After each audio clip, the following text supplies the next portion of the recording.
अल्हम्दुलिल्लाहिल हय्यिल क़य्यूमिर रहमान अज़ीमिल क़ुदरति वस्सुल्तान जलीलिल क़द्रि वल बुरहान वस्सलातु वस्सलामु अला सय्यिदिना मुहम्मदिन मुअल्लिश शान हामिलिल क़ुरआन हाशिरिल इंसान मा हय्यिल बुतलान हिज़्बुहु हिज़्बुल्लाह दीनुहु दीनुल्लाह क़िबलतुहु बैतुल्लाह कलामुहु कलामुल्लाह हुवा काफ़्फ़तुल लिन्नास व उम्मतुहु उख़रिजत लिन्नास व किताबुहु बयानुल लिन्नास व हुवा रसूलुन इलन्नास वस्सलातु वस्सलामु अला आलिहि व अस्हाबिहि व अहलिहि व अत्बाइहि अजमाइन बिरहमतिका या अरहमर राहिमीन। अम्मा बअदु फ़अऊज़ु बिल्लाहि मिनश शैतानिर रजीम। बिस्मिल्लाहिर रहमानिर रहीम। या अय्युहन्नासु क़द जाअकुम बुरहानुम मिर रब्बिकुम व अंज़लना इलैकुम नूरम मुबीना। क़ाल अल्लाहु तबारक व तआला फ़ी मक़ामि आख़र दना फ़तदल्ला फ़कान क़ाब क़ौसैनि औ अदना फ़अौहा इला अब्दिही मा औहा। सदक़ल्लाहु मौलानल अज़ीम व बल्लगना रसूलुहुन नबियुल करीमुल अमीन।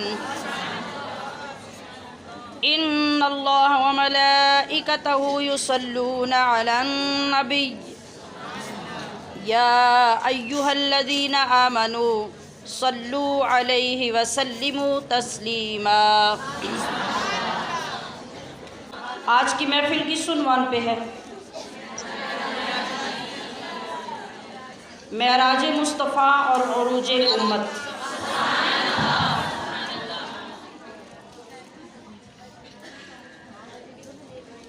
किसी भी महफिल में आकर अगर किसी भी नबी का जिक्र किया जाए तो उस महफिल की फजीलत के मुतल्लिक़ इरशाद ये है, ज़िक्रुल अंबियाई इबादा, नबियों का जिक्र करना इबादत है। मतलब सैयदुना आदम अलैहिस्सलाम का जिक्र करें तो इबादत, शीस अलैहिस्सलाम का जिक्र करें तो इबादत, नूह अलैहिस्सलाम का जिक्र करें तो इबादत, इब्राहीम अलैहिस्सलाम का जिक्र करें तो इबादत, इस्माईल अलैहिस्सलाम का जिक्र करें, इसहाक़ अलैहिस्सलाम का जिक्र करें, मूसा अलैहिस्सलाम का जिक्र करें, सुलेमान अलैहिस्सलाम का जिक्र करें, यहया अलैहिस्सलाम का जिक्र करें, ईसा अलैहिस्सलाम का जिक्र करें तो ये सब इबादत ही इबादत है। और आज आने वाली रात की निस्बत जिस रात के साथ है, उस रात में ये सारे नबी मुक्तदी थे उस नबी के जिसका जिक्र आज करने के लिए बैठे हैं। तो फिर जब हर मुक्तदी के जिक्र को इबादत कहा जा रहा है तो इन मुक्तदियों के इमाम के जिक्र का आलम क्या है, इसका मर्तबा क्या होगा। और फिर इस नबी के तो एहसानात हमारे ऊपर इतने हैं कि हमारा अंग अंग, हमारा रोंगटा रोंगटा हज़ारों ज़िंदगियाँ पाए, मर मर कर जिए और हर ज़िंदगी में अपने इस नबी की शुक्रगुजारी करता रहे, तो भी शुक्र अदा नहीं हो सकता। तो फिर जब इस नबी पे दरूद पढ़ने की बारी आए तो हमारी हर महफिल में यही आदत रहेगी कि हम ऐसे ही दरूद पढ़ेंगे। फिर शुक्रगुजारी किसे कहते हैं? आपको कभी ये सोचना चाहिए, एहसास करना चाहिए आपका मकाम व मर्तबा क्या है, आपकी शान क्या है। आपको अल्लाह तबारक व तआला ने कौन सा उरूज अता फरमाया है। आज आप पहले फ़ैसला करें कि आपने मेराज को सुनना है या मेराज करनी है।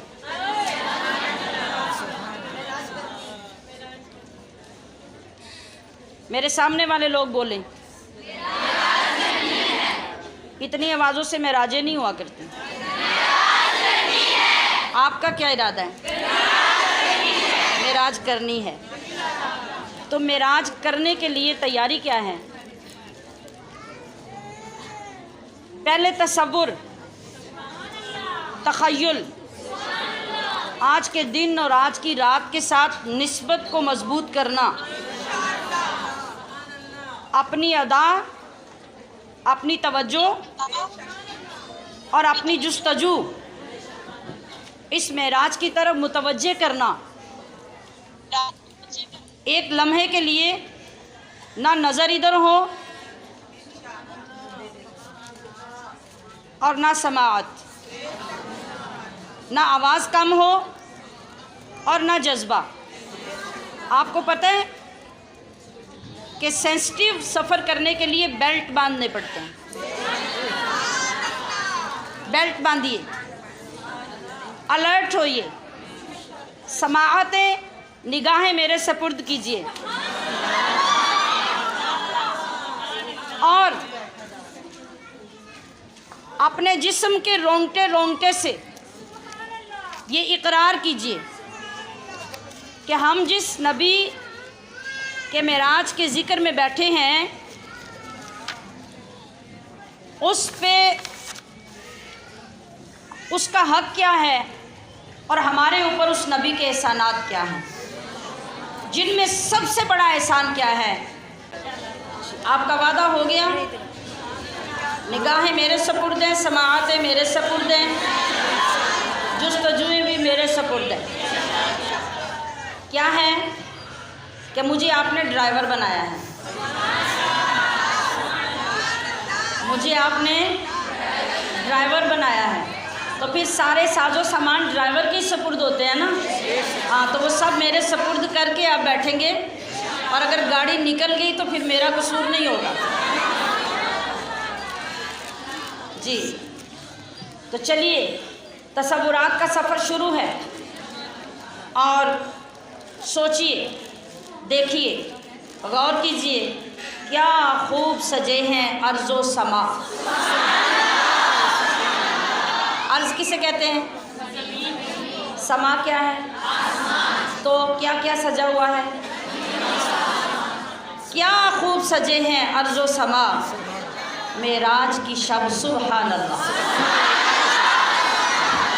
अब पता चलेगा कि आपका सुबहान अल्लाह पहले आसमान पे रहता है या साथ साथ ऊपर जाता है। क्या खूब सजे हैं अर्ज़ो समा, मेराज की शब सुबहान अल्लाह। हर दिल की सदा है सल्ले अला, मेराज की शब सुबहान अल्लाह। हर दिल की सदा है सल्ले अला, मेराज की शब सुबहान अल्लाह। और सरकार को मस्जिद अक्सा में, सरकार को, कहाँ हैं आप? आप कहाँ हैं? कहाँ देखना है? ऊँची बोलिए ना। मस्जिद अक्सा में गाड़ी जिधर जिधर जाती है मंजर वो नज़र आते हैं ना, तो फिर आपने कहाँ देखना है? सरकार को मस्जिद अक्सा में नबियों के झुरमट में रब ने सरकार को मस्जिद अक्सा में नबियों के झुरमट में रब ने पहनाया ताज इमामत का, पहनाया ताज इमामत का। मेराज की शब सुबहान अल्लाह, मेराज की शब, मेराज की शब सिदरा पे, सिदरा पे मेरी हद आका, सिदरा पे मेरी, सिदरा पे मेरी, कौन कह रहा है? माशाल्लाह माशाल्लाह, पहुंच रहे हैं आप। सिदरा पे मेरी हद आका, ये किसने कहा? जिब्रील ने कहा और हाथ बांध के खड़े हो गए, या रसूल अल्लाह मेरी बस। सिदरा पे मेरी हद आका, पर आपकी हद है हद से सिवा। सिदरा पे मेरी हद आका, पर आपकी हद है हद से सिवा। जिब्रील ने सर को झुका के कहा, मेराज की शब, मेराज की शब। जिब्रील ने सर को झुका के कहा, मेराज की शब सुबहान अल्लाह। और बतहा की हवाओं में गूंजा। बतहा क्या है? अरब, मक्का, जहाँ से आपका सफ़र शुरू हुआ। बतहा की हवाओं में गूंजा और सिदरा की फ़ज़ाओं में गूंजा। क्या? बतहा की हवाओं में गूंजा, सिदरा की फ़ज़ाओं में गूंजा। सरकार की अज़मत का नगमा, सरकार की अज़मत का नगमा। मेराज की शब सुबहान अल्लाह, मेराज की शब सुबहान अल्लाह। और अब आगे, उदनो मिन्नी की सदाओं में, उदनो मिन्नी, उदनो मिन्नी का माना है ऐ मेरे महबूब और आगे आ जाओ। प्यार से बैठे ना, प्यार की फ़ज़ा कायम करें। रब क्या कह रहा है? हबीब और आगे, और आगे, और करीब, और करीब हो जा। उदनो मिन्नी की सदाओं में अपने महबूब का चाहत से अल्लाह ने इस्तिक़बाल किया, अल्लाह ने इस्तिक़बाल किया। मेराज की शब, अल्लाह ने इस्तिक़बाल किया मेराज की शब, सुभान अल्लाह। और अब अपने अंदर देखिए, गम ख़ार नबी के तसद्दुक़ में, गम ख़ार नबी के तसद्दुक़ में हम आसियों की बख्शिश के लिए, गम ख़ार नबी के तसद्दुक़ में हम आसियों की बख्शिश के लिए दरवाज़ा खुला है रहमत का, दरवाज़ा खुला है रहमत का। मेराज की शब, सुबहान अल्लाह, अल्लाह ने इस्तिक़बाल किया मेराज की शब, सुबहान अल्लाह। सरकार की अज़मत का नग़मा, मेराज की शब, सुबहान अल्लाह। और पहनाया ताज इमामत का, मेराज की शब, मेराज की शब, सुबहान अल्लाह। सामियात मोहतशम, हज़रत मुजद्दिद अल-फ़सानी रहमतुल्लाह अलैह ने लिखा, 2 रातें बड़ी अफजल हैं। एक शबे मेराज, एक शबे क़द्र। मैंने क्या बोला?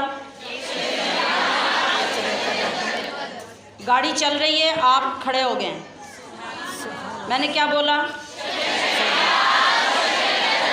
शबे क़द्र। दुनिया में तो बहुत सारे लोगों ने झगड़ा बना लिया कि शबे क़द्र में क्यों, शबे मेराज में क्यों जागते हो, शबे मेराज में इबादत क्यों करते हो। मुजद्दिद अल-फ़सानी रहमतुल्लाह अलैह ने फरमाया कि 2 रातें बड़ी फजीलत वाली हैं, मगर आप इन दोनों की फजीलतों का लेवल समझ लो। लेवल क्या है? एक रात फजीलत वाली है मगर उम्मत के हक़ में, और दूसरी रात फजीलत वाली है मगर नबी के हक़ में। क्या कहा मैंने? आगे पीछे देखने की इजाज़त नहीं, वरना हो सकता है कि मैं आपको उठा के फिर पीछे भेज दूँ। मैंने क्या पूछा?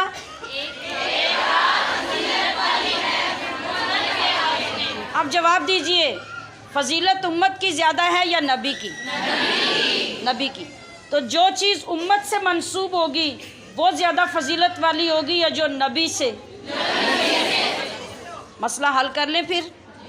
आपने फरमाया कि एक रात उम्मत के हक़ में अफजल है, एक रात हजूर के हक़ में अफजल है।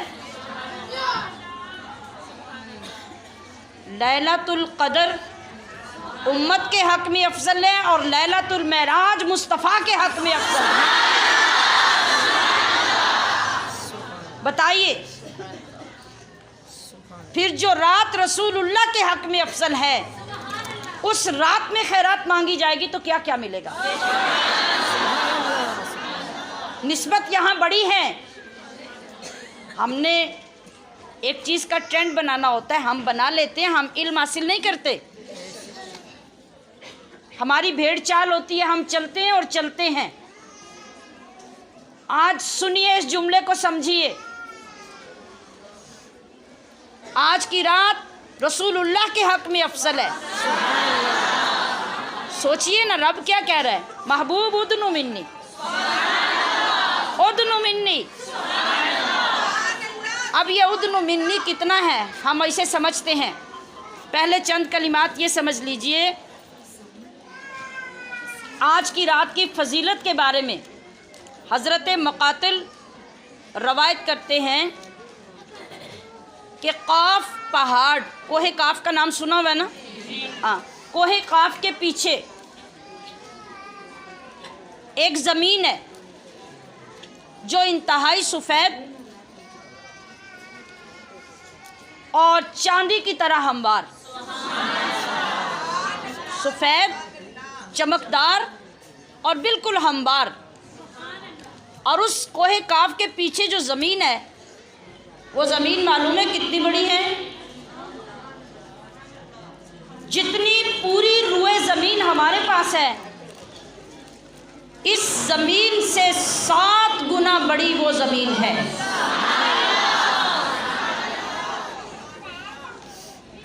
पहली दफ़ा बात सुनी ना आपने, तो हैरानकुन बात नहीं, और यकीनन बड़े फ़ायदे की भी होगी। तो फ़ायदे के लिए फिर जितने हमें एक्साइटेड होने की ज़रूरत है उतनी ही होके बैठी। ज़मीन से 7 गुना ज़्यादा बड़ी ज़मीन कोहे काफ के पीछे है, जो चमकदार, शफाफ, बिल्कुल प्लेन, बिल्कुल हमवार, कि वहाँ पे कोई दिक्कत नहीं। वो पूरी रुए ज़मीन से 7 गुना बड़ी ज़मीन चांदी की तरह चमकती हुई फरिश्तों की इतनी तादाद से भरी पड़ी है कि अगर वहाँ ऊपर से सुई फेंकी जाए तो वो सीधी ज़मीन पे गिर नहीं सकती।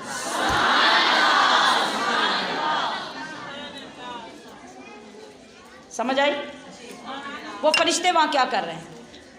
हज़रत मुक़ातिल ने जो रवायत की है, आपने फरमाया कि इस माह रजब की हर रात में वो तमाम फरिश्ते अल्लाह की तरफ मुतवज्जे होकर, और बिलखसूस आज की रात में वो अल्लाह की तरफ मुतवज्जे होके आहोजारी करते हैं, आहो फ़िग़ा करते हैं, जुस्तजुए करते हैं, दुआएं मांगते हैं।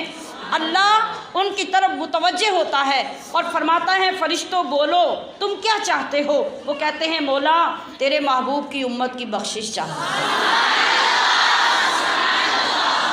तेरे महबूब की उम्मत की बख्शिश चाहते हैं। अल्लाह फरमाता है, तुम इसलिए आहो फ़िग़ा कर रहे हो? फरिश्ते अर्ज़ करते हैं, मौला इसीलिए कर रहे हैं। तो अल्लाह फरमाता है, जाओ फिर मेरे महबूब की उम्मत को बख्श दो। लेकिन किसको? जो या तो सारी रात मोबाइल पे लगा रहेगा या फिर सारी रात गफलत में सोया रहेगा।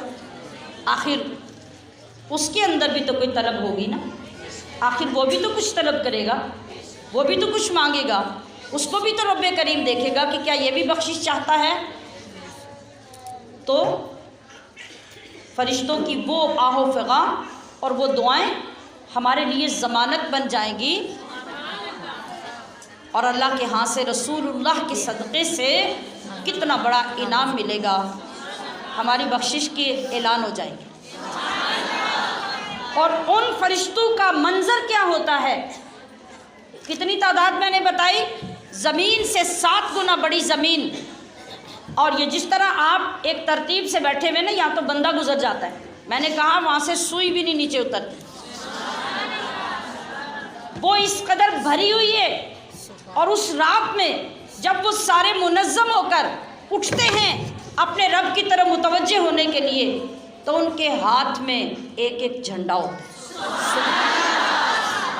मैंने कहा कि अपने नसीबों को समझो, अपनी इज्जत को समझो, अपने उरूज को समझो कि रब ने तुम्हें कितना आला नसीब अता किया। तुम रसूलुल्लाह की उम्मत हो, तुम्हारा कलिमा ला इलाहा इल्लल्लाह मुहम्मदुर रसूलुल्लाह है। और ज़मीन से 7 गुना बड़ी ज़मीन, जिसके अंदर इस कदर कसीर तादाद में फरिश्ते रब की तरफ मुतवज्जे होके वो झंडे पकड़ के खड़े हैं। मालूम है उनमें से हर एक के झंडे पे लिखा है ला इलाहा इल्लल्लाह मुहम्मदुर रसूलुल्लाह। वो झंडे बुलंद करके उस कलिमे का वास्ता देकर मेरे और आपके लिए वो फरिश्ते मग़फ़रत मांग रहे हैं, वो फरिश्ते बख्शिश मांग रहे हैं। और उससे बड़ी अज़मत वाली बात यह है कि बख्शिश का ऐलान रब कर रहा, उनकी दुआ मकबूल हो रही है और हमारे लिए नवीद बख्शिश जारी की जा रही है। तो सामियात मोहतशम, मैंने आपके सामने कुरान अज़ीम में से 2 मक़ामात से आयात पाक पेश की। या अय्युहन्नासु क़द जाअकुम बुरहानुम मिर रब्बिकुम, ऐ लोगो तहक़ीक़ तुम्हारे पास तुम्हारे रब की तरफ से बुरहान आ गई। बुरहान पूरे का पूरा मौजज़ा, पूरे की पूरी दलील। और व अंज़लना इलैकुम नूरम मुबीना, और हमने तुम्हारी तरफ नूरे मुबीन नाजिल फरमाया। रसूलुल्लाह की शान, आपका मकाम इस आयत करीमा में बयान हुआ, आप पर नाजिल होने वाली किताब का बयान इसके अंदर किया गया। दूसरी जगह पर इरशाद हुआ दाना फतदल्ला, वो महबूब जब आज की रात में रब की बारगाह में पहुंचा तो वो करीब हुआ, रब के करीब हुआ और करीब हुआ। ये कुर्बत रब के कितने करीब हो सकती है और इस कुर्बत का मकाम क्या है। एक मरतबा हज़रत जिब्रील रसूलुल्लाह की बारगाह में हाजिर हुए और अर्ज़ किया, या रसूलुल्लाह सल्लल्लाहु अलैहि वसल्लम, मेरी पूरी ज़िंदगी में एक वक्त ऐसा आया कि जब मैं अपने रब के इतना करीब हुआ, या रब ने मुझे इतना करीब किया, इतना करीब किया कि पूरी ज़िंदगी में ना उससे पहले ना उसके बाद मुझे कभी रब के इतना करीब होने का मौका मिला। और मैंने उस कुर्बत में जाके अपने रब से बातें की। ये कोई सुभान अल्लाह नहीं। जिसने आगे नहीं जाना वो गाड़ी से उतर जाए।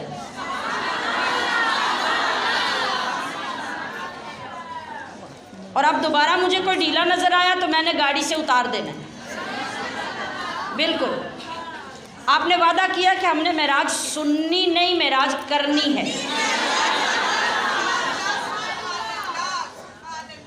तो पता है मेराज करवाने के लिए रब ने अपने महबूब के पास जिब्रील को भेजा, तो कहा ए जिब्रील जाके मेरे महबूब से कहो कि ए महबूब आपको सोने के लिए नहीं पैदा किया, आप उठिए और रब से मुलाकात के लिए चलिए।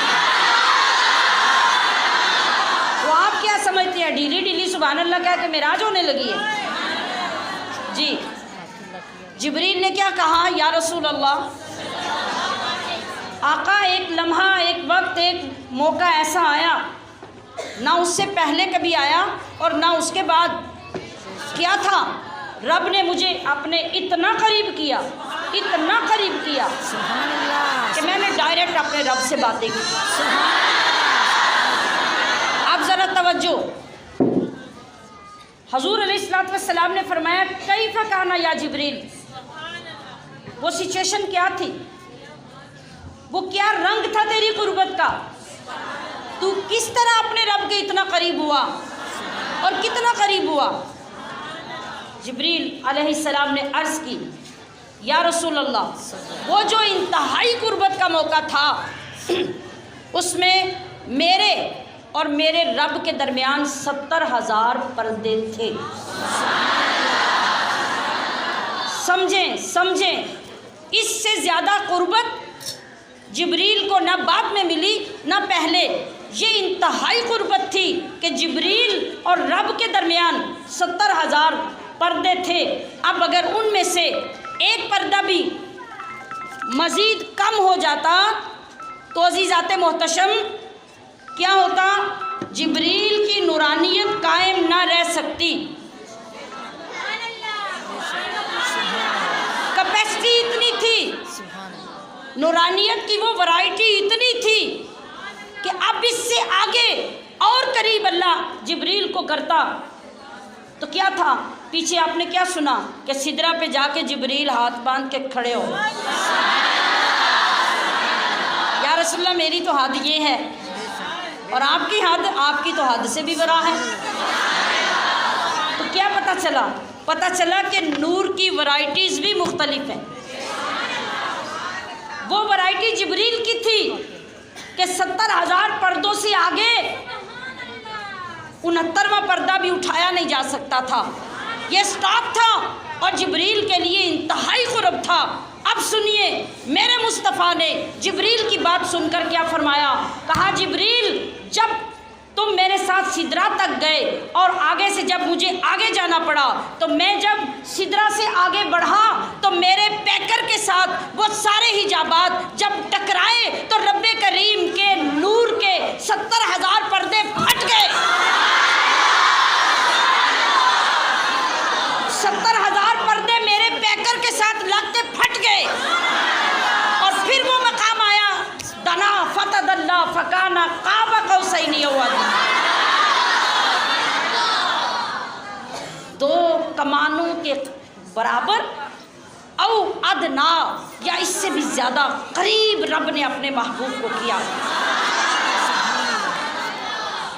किसी आशिक ने पूछा, मौला तुझे वहाँ महबूब को बुलाने की क्या ज़रूरत थी।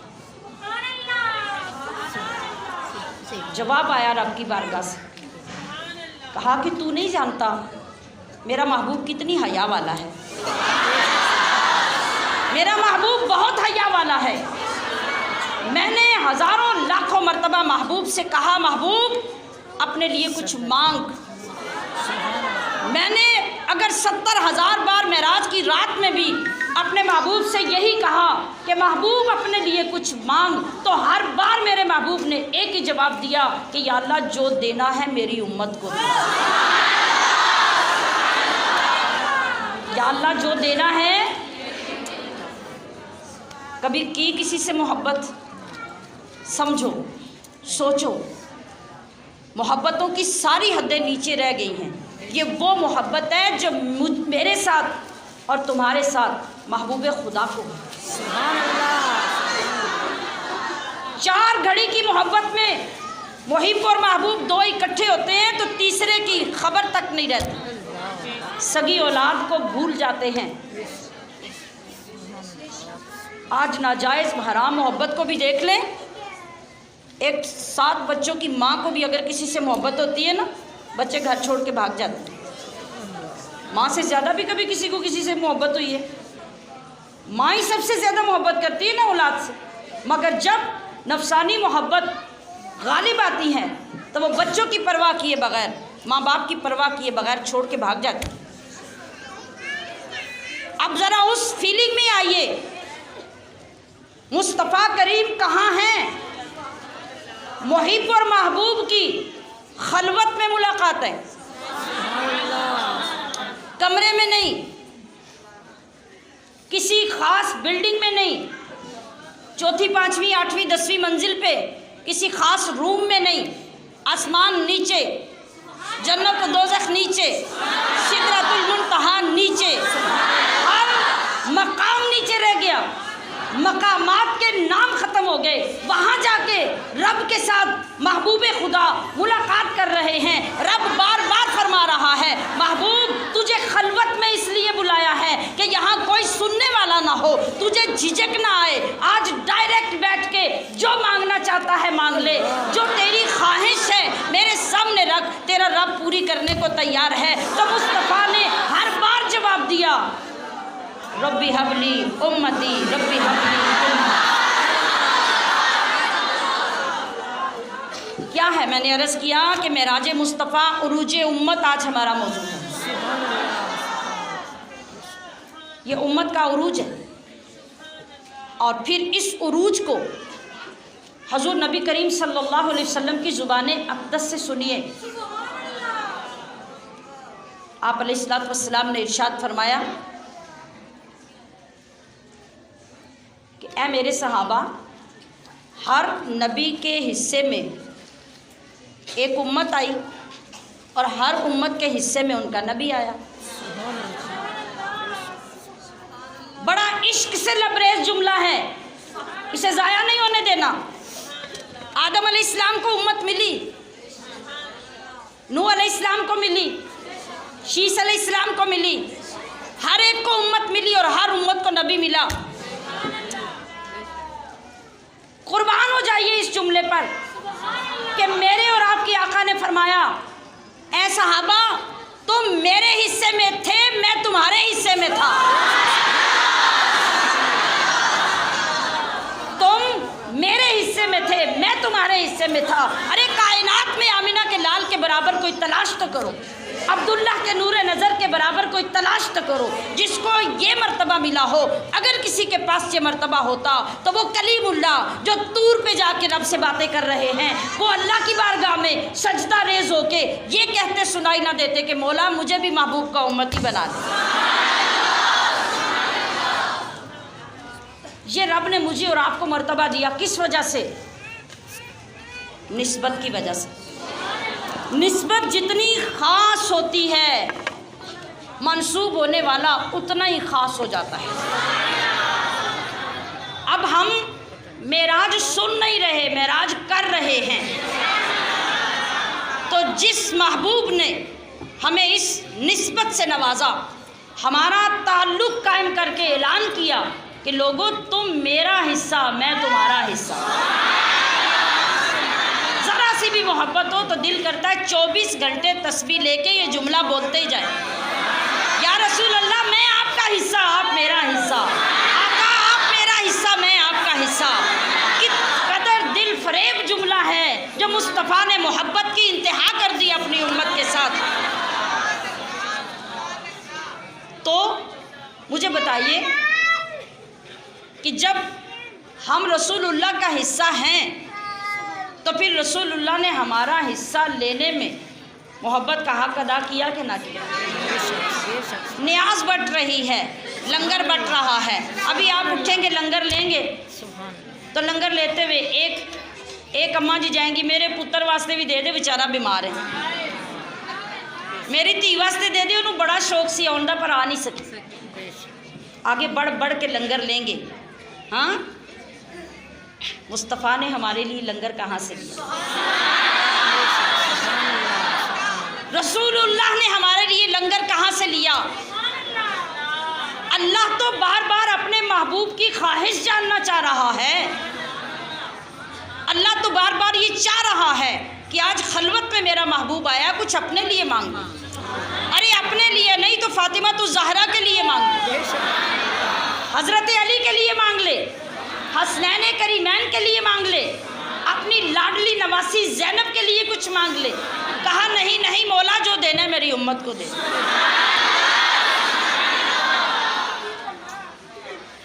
मेराज में रसूलुल्लाह ने साथ रखा कि ना रखा? हमारे लिए लंगर लिया रब से कि ना लिया? क्या लिया? हमारी बख्शिश ली, हमारी मग़फ़िरत ली। हमारे लिए रोज़ा आया, जहाँ रसूलुल्लाह थे वहाँ रोज़ा आ गया। हमारे लिए ज़कात का हुक्म आया, जहाँ रसूलुल्लाह थे वहाँ ज़कात का हुक्म आ गया।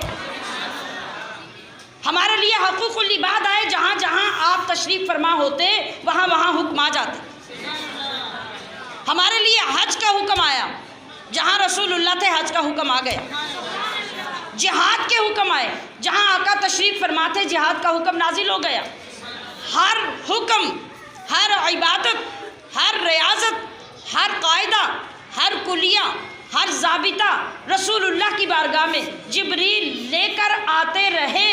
अरे एक चीज़ अपने जहन में तलाश करने की कोशिश करो, वो क्या था जिसको रब ने रसूलुल्लाह के पास नहीं भेजा? कहा ए हबीब, सारी मंजिलें तय करके दना फतदल्ला फकाना काबा कौसैनी औ अदना पे आ जा, वो तुझे वहाँ अता करेगा।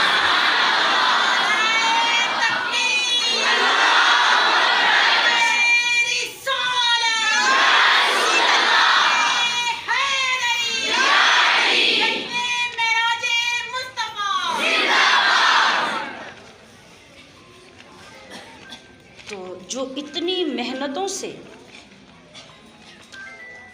और इस कदर तवील सफ़र के बाद हजूर लेकर आए हैं, आपको वो चीज़ कितनी प्यारी है? हमारे माँ बाप ज़िंदगी में बिजनेस करें, कारोबार करें, पैसा जमा करें, जिस चीज़ के लिए वो एफ़र्ट्स ज़्यादा करें, मुशक्क़तें ज़्यादा करें, जवानियाँ लगा दें और हमारी आने वाली लाइफ के लिए उसको सेव करें, तो फर्मा बरदार सआदतमंद औलाद कौन सी होगी? जो उसे अय्याशी में उड़ा दे, बर्बाद कर दे, या जिसको वालिदैन ने जितनी मुशक्क़त से हासिल किया उसको उतनी मोहब्बत से, केयर से, हिफाजत से संभाल के रखे, ये सआदतमंदी होगी। तो तमाम शरीयत, तमाम ज़ाबिते, तमाम अहकाम अगरचे बहुत कीमती हैं, जिनका कोई बदल नहीं, इसलिए कि वो रब ने भेजे हैं। फरिश्तों के सरदार लेकर आ रहे हैं और नबियों के सरदार रिसीव कर रहे हैं। वो कोई कम कीमती हैं, मगर वो सब तो ज़मीन पे रह गए। एक चीज़ रब ने जब अता करनी चाहिए, कहा ए हबीब, उस चीज़ को देने की लज्जत नहीं है, उसका मज़ा यहाँ देने में नहीं, मेरे पास आओ, मेरे पास आओ। अपने मेराज के ख़ास लम्हात में अपनी उम्मत का मेराज भी ले जाओ। और कम से कम कुरान शरीफ में 33 मरतबा अक़ीमुस्सलाता आतुज़्ज़काता, अक़ीमुस्सलाता आतुज़्ज़काता, अक़ीमुस्सलाता आतुज़्ज़काता। क्या कंपैरिजन है, क्या मुनासबत है? नमाज एक अलग इबादत, ज़कात एक अलग इबादत, मगर जोड़ दिया अल्लाह ने। कुरान से प्यार करना सीखेंगे ना? हम किस मिशन को लेके चल रहे हैं? हम नगमा कुरानी दुनिया को सुना दें। बोले ज़रा, यही हमारी मेराज है कि हम इस नगमे को समझ लें। हम नगमा कुरानी, हर फर्द को हम इसका इंशाअल्लाह। तो समझा कि क्या फ़लसफ़ा है, क्या कंपैरिजन है? नमाज बिल्कुल अलग चीज़, ज़कात बिल्कुल अलग चीज़, मगर 33 टाइम अल्लाह ने कुरान को उसको जोड़ के रखा। नमाज अदा करो, ज़कात अदा करो, नमाज अदा करो, नमाज कायम करो, ज़कात अदा करो। सोचने वाली बात। हमने ये समझा हम मुत्तकी तब हैं जब हाजी कहलाएं, हम मुत्तकी तब हैं जब नमाजी बने, हम मुत्तकी तब हैं जब रोज़ादार बने। हमने समझा हम मुत्तकी तब हैं जब ये चंद इबादतों का टाइटल अपने ऊपर लगा लें। रब ने कहा नहीं, इस भूल से निकलो, मेरे कुरान को प्यार से पढ़ो, मेरे कुरान को मोहब्बत से पढ़ो, इसके अंदर उतर के, इसमें डूब के पढ़ो, समझो मेरे हर लफ्ज़ के अंदर कितनी कितनी गहराई और गहराई है, समझो मैं क्या कहना चाहता हूँ। अगर तुमने वो नमाज पढ़ी, इन्ना सलात तन्हा अनिल फहशाइ वल मुनकर, जब तुम उस नमाज के नमाजी बन गए जो नमाज बेहयाइयों से रोकती है, जो नमाज बुराइयों से रोकती है, जो नमाज हकूक़ की पासदारी के काबिल बना देती है, तो फिर तुम्हारे नज़दीक उतनी वैल्यू नमाज की होगी, उतनी वैल्यू ज़कात की हो जाएगी। ज़कात क्या है? अल्लाह के बंदू को खुश करना, अल्लाह के बंदू को राज़ी करना। कौन से बंदे? जो गरीब हैं, जो मिस्कीन हैं, जो सफ़ेद पोश हैं, जिनकी ज़िंदगी चलाने के इंतज़ामात नहीं है, तो अल्लाह ने तुम्हारे साथ उनको जोड़ा, तुम्हारे माल के साथ उनको जोड़ा। तुम्हारे रोज़े की इबादत मिस होने लगी, कहाँ कज़ा कर लो। मोहब्बत है कि नहीं? वरना डंडा पकड़ा होता। मोहब्बत है कि नहीं? या अल्लाह नहीं रोज़ा रखने होता तो कितने प्यार से रब ने कहा मेरे बंदे कोई बात नहीं, कोई बात नहीं, फ़ाइदतुम मिन अय्यामिन उखर, कोई बात नहीं, तो अपने आप को ठीक कर, तो जब ठीक हो जाएगा ना तो फिर बाकी दिनों में अपनी गिनती पूरी कर लेना। कहा या अल्लाह इतने महीने हो गए मैं तो ठीक हुआ नहीं, मैं तो दिन ब दिन कमज़ोर होता जा रहा हूँ, नहीफ, नातवा, बूढ़ा, अब क्या करूँ? तो अल्लाह फरमाता मेरे बंदे मैं हूँ ना, अगर तुझे वहाँ रिलीफ दिया है तो मेरे पास अब भी तेरे लिए रिलीफ है। बोला अब क्या रिलीफ हो सकता है? अलल्लज़ीना युतीक़ूनहु, क्या करो? जो इसकी भी जो ताकत नहीं रखता कि फ़ाइदतुम मिन अय्यामिन उखर, और दिनों में रोज़े को कज़ा करके रख ले, तो क्या करो? तो आमु मिस्कीन। अब ज़रा अल्लाह की मोहब्बत का अंदाज़ा करने की कोशिश कीजिए। रोज़ा, खाना, इबादत, मिस्कीन, क्या मुनासबत है? अरे रोज़ा तो ऊपर जाता है और तो आमो मिस्कीन, मिस्कीन के पेट में जाता है, क्या मुनासबत है? कहा बंदे यही तुझे समझाना चाहता हूँ कि मैंने जब अपने महबूब के मेराज का जिक्र किया तो मैंने ये नहीं कहा सुबहान अल्लाज़ी अस्रा, क्या है आगे? बिअब्दिही, रसूलुल्लाह सिर्फ अब्द है? सुबहान अल्लाज़ी अस्रा बिरसूलिही नहीं, बिनबीही नहीं, बिमुहम्मदिही नहीं, बिअब्दिही। बिअब्दिही, जिसने बंदगी में, तवाज़ु और तज़ल्लुल में इंतहा कर दी, मेरा रब होने का वादा है कि मैं उसको उरूज और बुलंदी में हद कर दूंगा। और रसूल और नबी तब होते हैं जब ऊपर से आते हैं, जब नीचे से जाते हैं तो बंदे होते हैं। तो ये मेरा बंदा है, मेरा बंदा। कौन कह रहा है? मुझे कभी अल्लाह ने अपना बंदा नहीं कहा, मैं सबको बताती हूँ मैं अल्लाह का बंदा हूँ। आपको कहा? आपको कहा? आपको तो कहाँ होगा? नहीं। तो कायनात में एक पर्सन, एक जात, एक शख्सियत वो है जिसे रब अपना बंदा कह रहा है। सुबहानल्लज़ी अस्रा बिअब्दी। और बंदा क्या है? बंदे का तर्जुमा है गुलाम। बंदे का तर्जुमा गुलाम।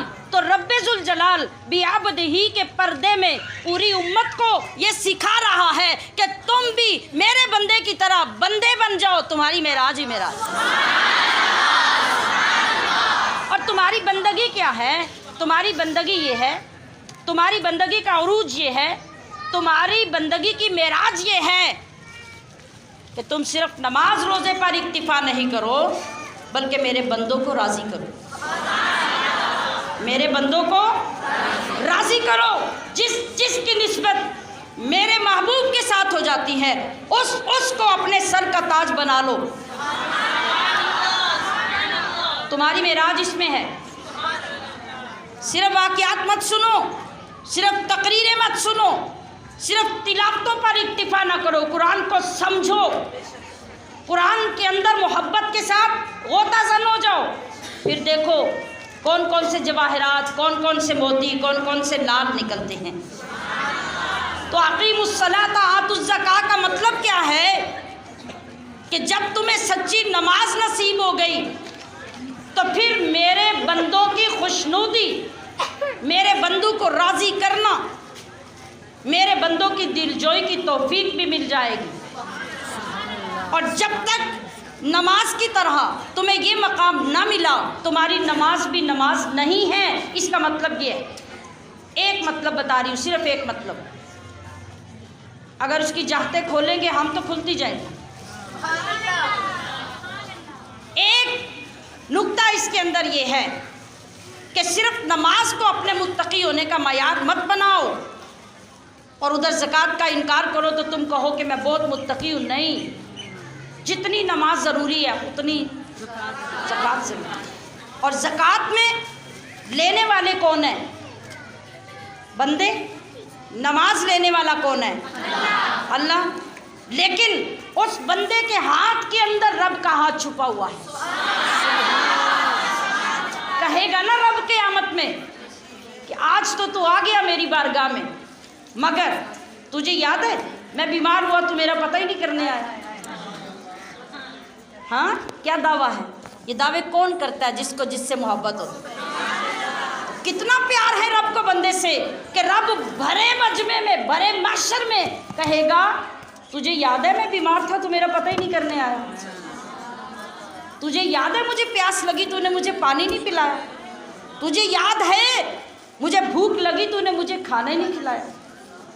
बंदा हैरान हो के देखेगा, मौला क्या बात कर रहा है, तू तो इन सारी चीज़ों से पाक है।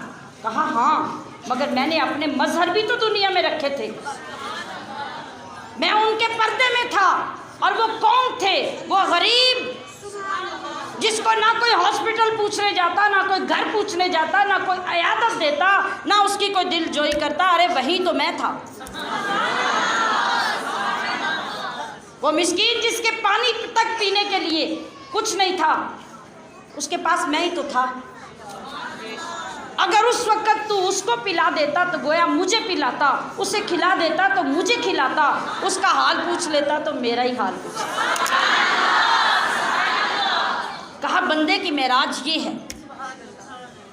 मेराज मुस्तफ़ा के अंदर हमारा उरूज इन तमाम चीज़ों को सीखने और इन पर अमल करने में है। अब एक खूबसूरत बात की तरफ मैं ले जा रही हूँ आपको। मैंने अर्ज़ किया कि मेराज शुरू से लेके आज तक मेराज के अंदर लोगों के इख्तिलाफ चले आ रहे। जमातें मुख्तलिफ हो गई। कुछ ने कहा कि ये पॉसिबल ही नहीं कि जिस्म जाए वापस आए, रास्ते में ऐसे ऐसे कुर्रे हैं, कुर्रा ज़महरीर है, जहाँ मजबूत से मजबूत चीज़ जाए फ्रीज़ हो जाती है। कुर्रा नार है, जहाँ से मजबूत चीज़ गुजरे जल के राख हो जाती है। तो हजूर कैसे गुजर गए, तो हजूर कैसे आ गए? लोगों ने इसको एतराज़ बना लिया। उसने कहा कि हाँ हाँ मेराज हुई थी, मगर ख्वाब भी, ख्वाब में मेराज हुई तो ख़ास बात क्या है? मैं आपके सामने ख्वाब बयान करूं, जो मर्ज़ी कर लूँ? ख्वाब बयान करूं जो मर्ज़ी कर लूँ? मैं कहूँ कि भाई मैं रात में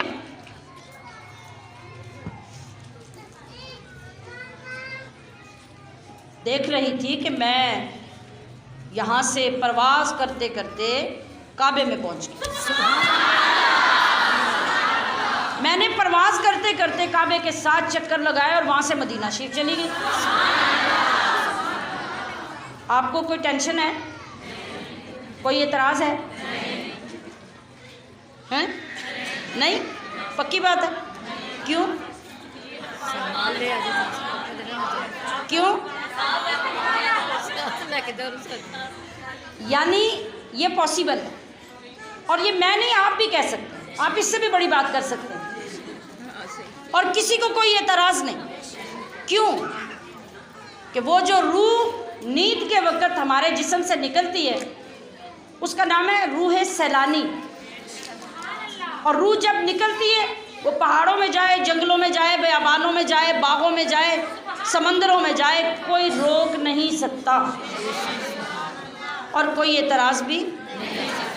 तो फिर टेंशन ही क्या थी? अगर हुज़ूर अलैहिस्सलाम की मेराज ख्वाब वाली थी तो मुशरिकीन को क्या तकलीफ़ हुई? अबू जहल उठ के क्यों भागा सिद्दीक़ अकबर के पास? कहा अबू बकर सुनते हो? कहा सुनाओ। कहा कि अगर कोई बंदा ये कहे कि मैं रातों रात बैतुल मक़दस से फिर 7 आसमानों के ऊपर फलां से हो के आ गया और मिनट नहीं लगा, तो बात मानने वाली है? हज़रत अबू बकर ने फ़ौरन कहा नहीं। अबू जहल का चेहरा खिल गया, कहा लो जी अब तो बात बन गई। कहा नहीं, ये बात मानने वाली नहीं। तो कहा अच्छा, फिर तुम्हारे साहिब ने, जो तुम्हारे रसूल हैं, जो तुम्हारे दोस्त हैं, मोहम्मद बिन अब्दुल्ला ने ये कहा कि मैं रात में 7 आसमानों से ऊपर गया था और लम्हे में वापस आ गया। कहा अच्छा, मेरे साहिब ने कहा था, तो इससे बड़ा सच्ची कोई नहीं, इससे बड़ा सच्ची कोई नहीं। तो सामियात मोहतशम, जब तक ये इश्क लेकर हम नहीं बैठेंगे रसूलुल्लाह की मेराज समझ ही नहीं आ सकती। अकल नहीं समझ सकती, अकल नहीं समझ सकती। और दलीलें भी, जिसका दिल इनकार कर दे, कोई ना माने, क्या जोर है? मगर जब हम ये बात मानना चाहें ना, तो अल्लाह की कुदरतों की तरफ और उसकी ताकत की तरफ तवज्जो करनी पड़ेगी। हज़रत अल्लामा कज़वीनी ने एक किताब लिखी है अजाइबुल मखलूक़ात। उसके अंदर उन्होंने एक जानवर का नाम लिखा है, उसका नाम है समंदल। इस जानवर को सुकून कहाँ आता है? आग के शोलों में। ये अल्लाह की मखलूक है। कहाँ सुकून आता है?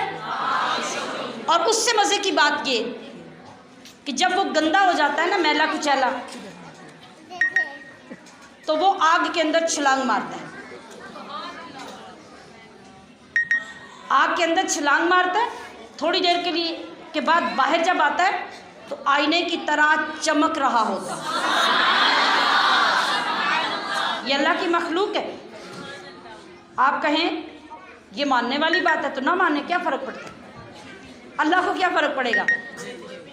या फिर समंदर जीना छोड़ देगा? नहीं, वो तो मखलूक है अल्लाह की और रियल है, हकीकत है, अल्लाह ने उसको पैदा किया। चलो, वो अल्लाह की तख्लीक है। बंदे की तरफ आ जाओ। कुछ अर्सा पहले और आज भी जहाँ पे बिजली की सहूलत नहीं है, हमारे इलाकों में जब कभी कोई इवेंट, कोई फौतगी, कोई शादी, कुछ होता था ना, तो बिजली जब नहीं होती थी तो लोग एक मट्टी के तेल का गैस जलाया करते थे। किस किस को याद है और पता है? हाँ, न्यू जनरेशन को नहीं पता, हम पुराने हो गए हैं।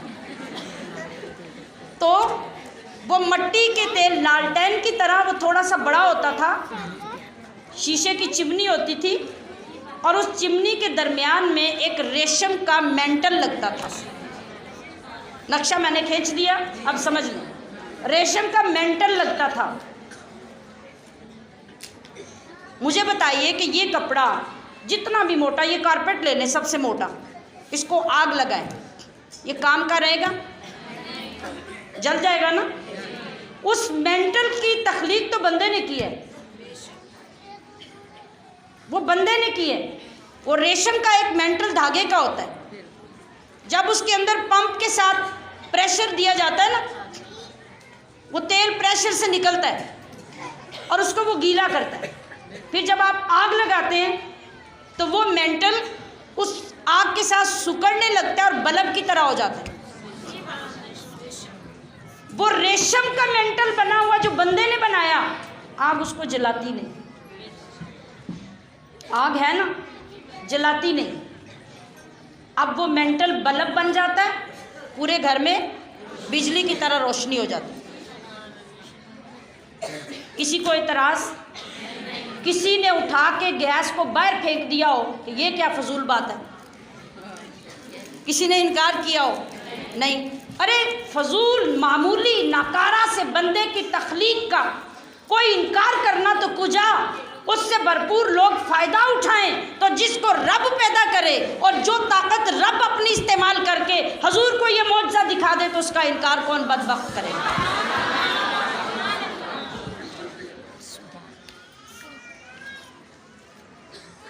तो मैंने क्या अर्ज़ किया कि ये दलीलों से समझने वाली बात नहीं। हज़रत अबू बकर सिद्दीक़ के दर से इश्क की खैरात लेनी पड़ेगी। हज़रत इमाम जलालुद्दीन रूमी जब अभी मौलाना रूम नहीं थे, मौलवी अल्लामा साहब थे, किताबें पढ़ा रहे हैं, हजूर का मेराज की हदीस बयान कर रहे हैं। तोलबा बैठे हैं और आप बस रुक गई है, चल रही है? कहाँ पहुँचे?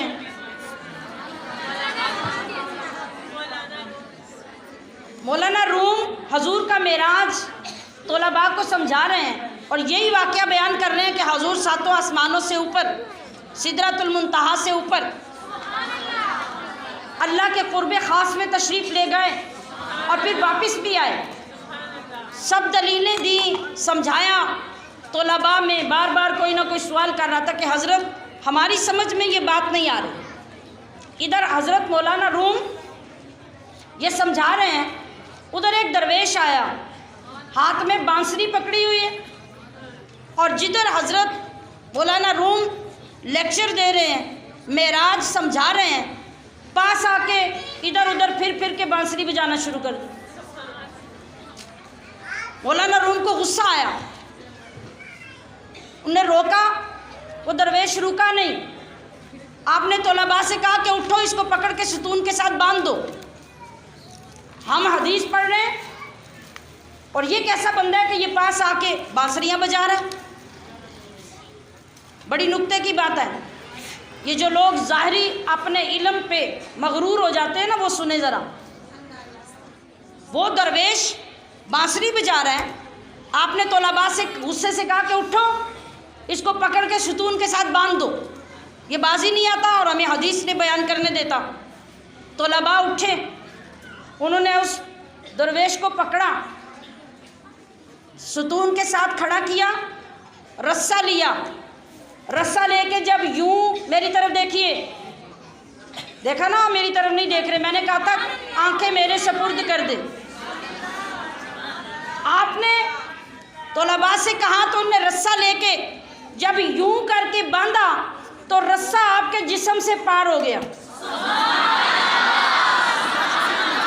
रस्सा उस दरवेश के जिस्म से पार हो गया और आप सलामत जिस्म के साथ खड़े रहे।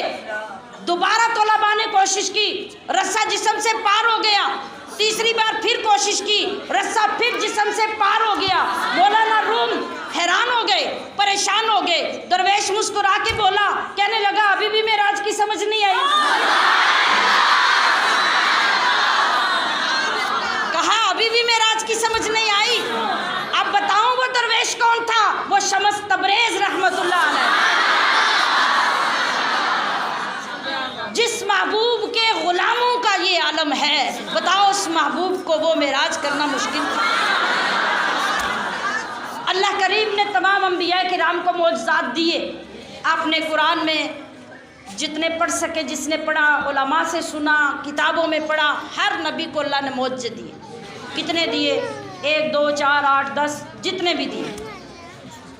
जब रसूलुल्लाह सल्लल्लाहु अलैहि वसल्लम का दौर आया, आपका दौर कितना लिमिटेड था, कितना महदूद था? No limit. क्या है? सारे ज़माने महबूबे खुदा के, सारे इलाके महबूबे खुदा के, सारी उम्मतें महबूबे खुदा की। काफ़तन लिन्नास, तमाम बरादरियों, जमातों, इलाकों, ज़मानों की तरफ रसूलुल्लाह को भेजा। जिस ज़माने में जो नबी आता है, उस ज़माने के बड़े से बड़े, काबिल से काबिल, ऊंचे से ऊंचे शख्स से ऊंचा नबी होता है अपने ज़माने में, अपने इलाके में, अपनी बरादरियों में। तो रसूलुल्लाह ज़माने की हद नहीं, इलाकों की हद नहीं, सारी हदूद, सारी क़ुयूद ख़त्म हो गई। क्या है? कोई होया 2-4 मुल्कां दा, कोई होया 2-4 मुल्कां दा हाकिम, और मेरे कमली वाले दी 2 जग ते शाही। तो फिर रसूलुल्लाह सल्लल्लाहु अलैहि वसल्लम जब तशरीफ़ लाए, तो मुझे बताइए, पहले अंबिया ने मौजज़े दिखाए ना। मूसा अलैहिस्सलाम का मौजज़ा, असा मौजज़ा, हाथ डाला बाहर निकाला तो ट्यूब लाइट से ज़्यादा रोशन। ईसा अलैहिस्सलाम के मौजज़े, मिट्टी का खिलौना बनाया, फूंक मारी, उड़ने लग गया। पैदाइशी अंधे की आंखों पे हाथ फेरे, बिना हो गया। और दीगर अंबिया के ऐसे ही बेशुमार मौजज़ात थे। हज़रत सुलेमान अलैहिस्सलाम को बग़ैर पेट्रोल के अल्लाह ने हवाई जहाज़ दिया हुआ। क्या था वो? आपका तख्त मुबारक, बग़ैर पेट्रोल के। और कहाँ से कहाँ तक पूरी दुनिया में 1 महीने के अंदर राउंड लेके वापस आ जाता। ये मानने वाली बात है? ये मान लिया और रसूलुल्लाह का जाना माना नहीं जाता, कैसी बात है? तो मैं अर्ज़ कर रही हूँ, वो उन तमाम नबियों को अल्लाह तबारक व तआला ने मौजज़े दिए। दाऊद अलैहिस्सलाम को जानवरों की बोलियां सिखा दी। ज़रा इस जुमले को याद रखना, मैं आगे क्या कहने लगी हूँ। चिड़िया बोली तो चिड़िया की ज़ुबान में दाऊद ने जवाब दे दिया। कौवा बोला, कबूतर बोला, तोता बोला, मोर बोला, सारी बोलियां दाऊद अलैहिस्सलाम को सिखाई। अरे मेरे और आपके नबी को अल्लाह ने वो मकाम दिया, हज़रत दाऊद को तो बोलियां परिंदों की सिखा दी, मगर मेरे मुस्तफ़ा को वो मौजज़ा दिया कि बेजान पत्थर रसूलुल्लाह की ज़ुबान सीख कर कलिमा पढ़ के सुना देते।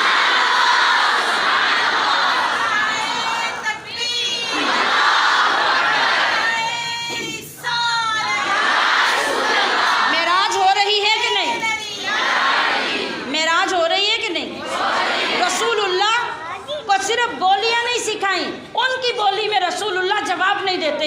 जो आता है रसूलुल्लाह की बोली सीख के आता है, और बोली वाले बोली बदल लें, ये तो बात समझ में आ जाती है। वो पत्थरां नू कलिमा पढ़ा जानता है, और गूंगियां नू गल्लां करा जानता है। मैं और आप उस नबी की उम्मत, हमारा अरूज ये है।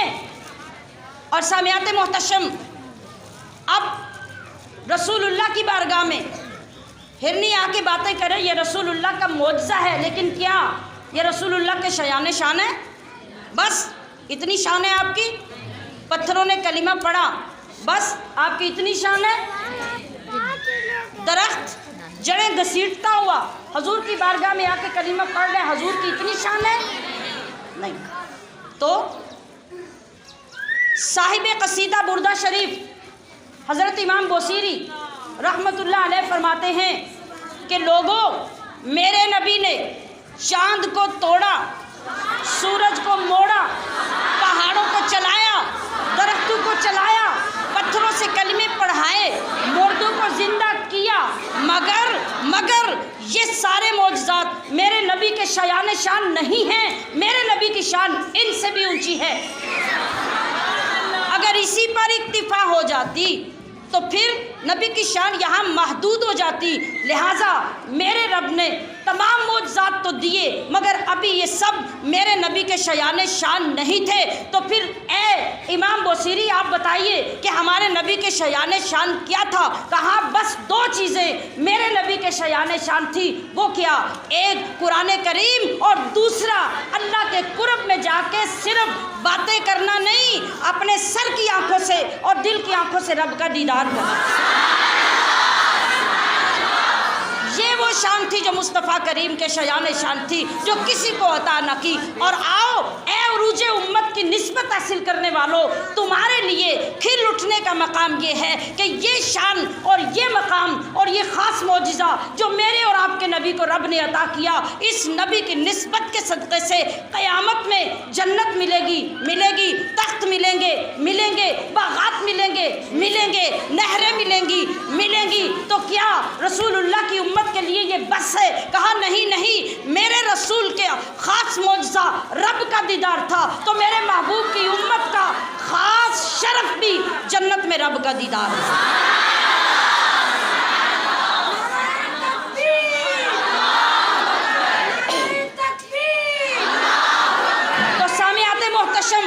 रसूलुल्लाह सल्लल्लाहु अलैहि वसल्लम की निस्बत में कितना कमाल है, कितना उरूज है। मैं और आप अशरफुल मखलूक़ात हैं। और सुनिए, मैं अर्ज़ कर रही हूँ कि रसूलुल्लाह अर्शे आज़म के ऊपर गए।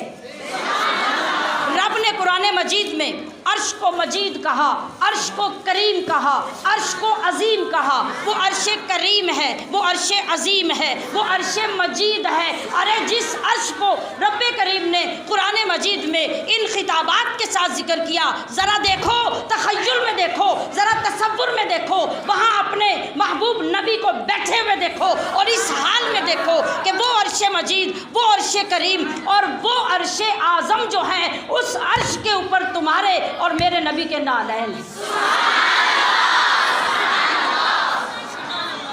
कहाँ से आए थे?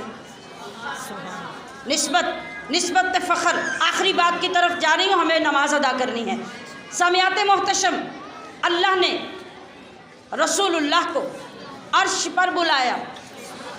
हम मस्जिद में जाएं, हम किसी दरबार में जाएं, जूते बाहर, किसी मुक़द्दस जगह पे जाएं, जूते बाहर।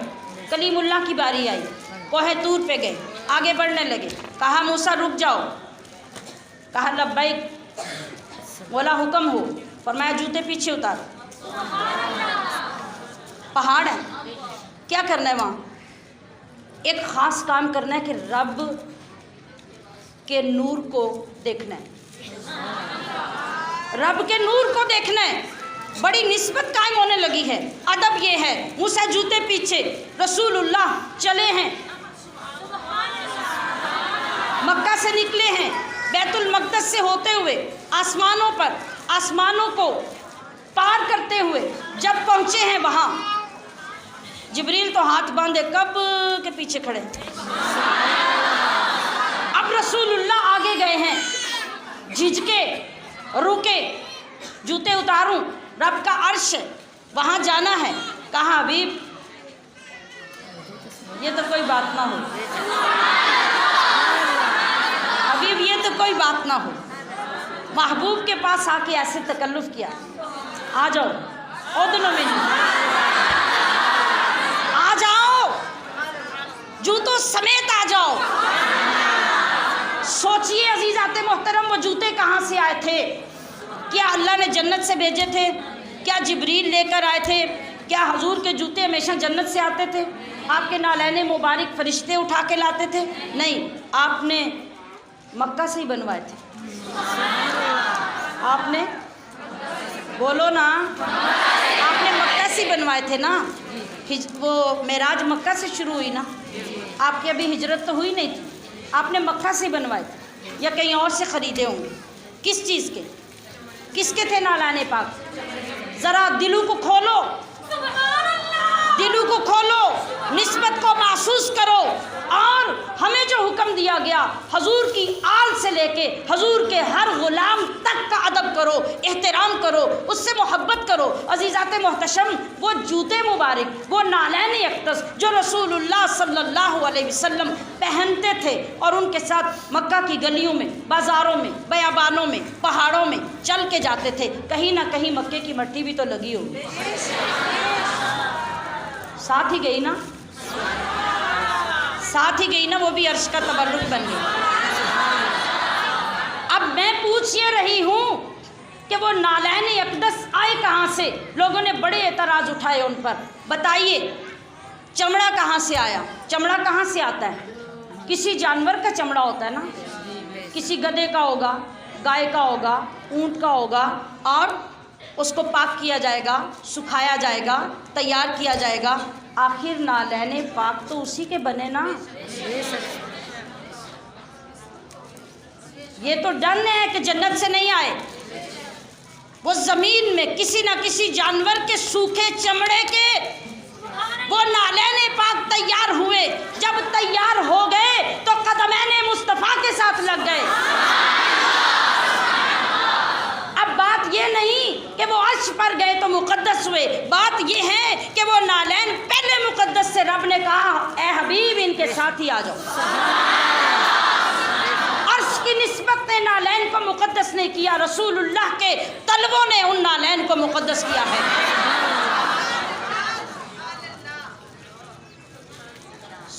आगे ये मैं इस स्टेज के ऊपर बैठी हूँ, इसके साथ डायरेक्ट क्या लगा है?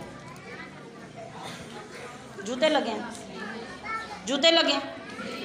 मैं ऊपर छत पे बैठ जाऊँ, आप नीचे बैठें, आप नीचे से ऊपर देखें, आपको क्या नज़र आएगा?